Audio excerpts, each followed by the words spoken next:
A wonderful Wednesday evening to all. Yours truly, Denise Osorio, and this is PTV News Now. And we kick off this evening's stories with hindsight is always 20/20 vision, and seeing the widespread devastation visited by Tropical Storm Trami, also known as Christine, on the provinces of Sorsogon, Albay, and Camarines Sur.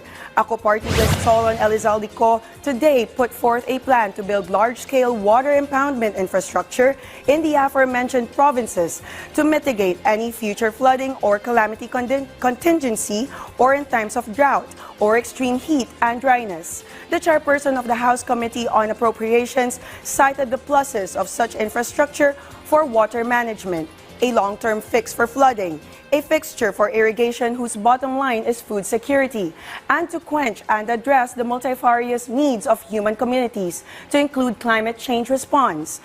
The Bicolano lawmaker envisions facilities or structures similar to the 6-story water impounding system in Bonifacio Global City that captures rainwater.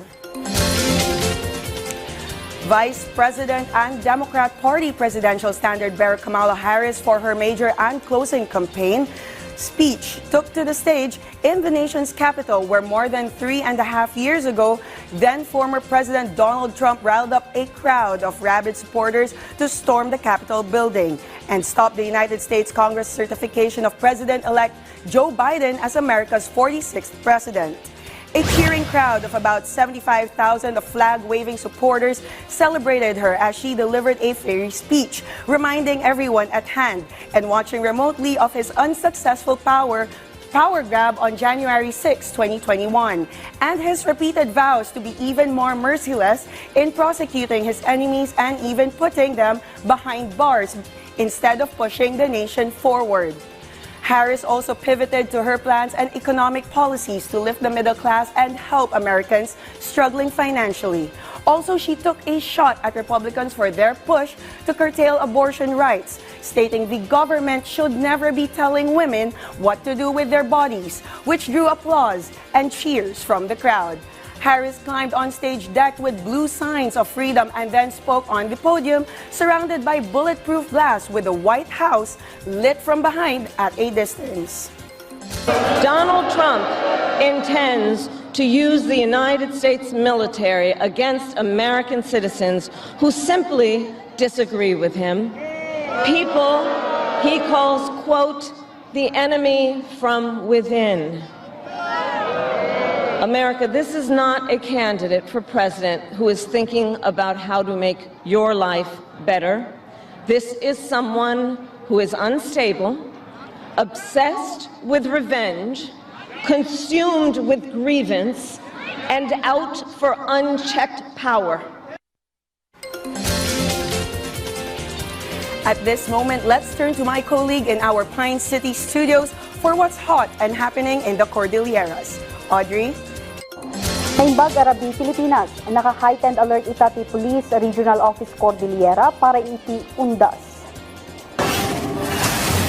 Pakabuklan ang 1,196 a pulis ti mai-deploy iti 200 a sementeryo para iti Oplan Kaluluwa 2024. Dumanon iti 774 a personnel ti BFP, AFP, DPWH, MDRRMO, CDRRMO kan 807 a force multipliers ti atumulong para iti augmentation.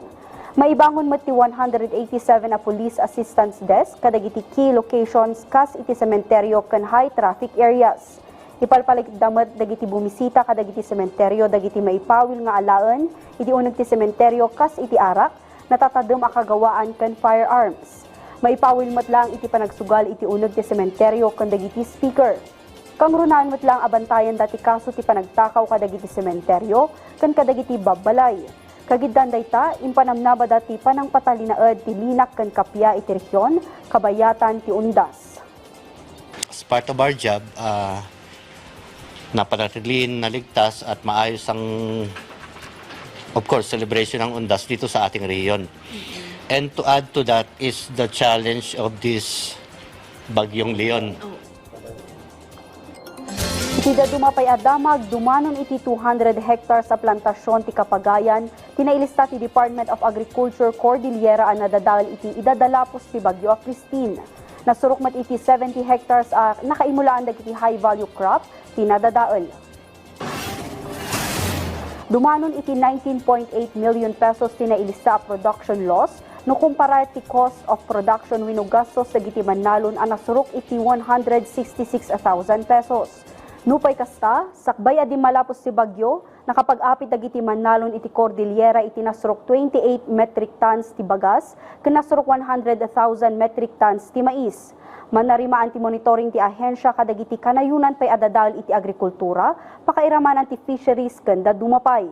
Nakapreposition mat dagiti bini ti bagas, mais ken high value crops, pakairamanan dagiti kasapulan iti livestock and poultry para kadagiti apektado a mannalon. Mabalin maten ang maipaay kadagiti mannalon ti 25,000 pesos a pautang manipud iti Survival and Recovery Loan Program ti Agricultural Credit Policy Council ang mabayadan iti 3 atawan iti zero interest. Dagita ti damdamag manipud iti PTV Cordillera, siya, ni Audrey Villena, na Imbag Arabi.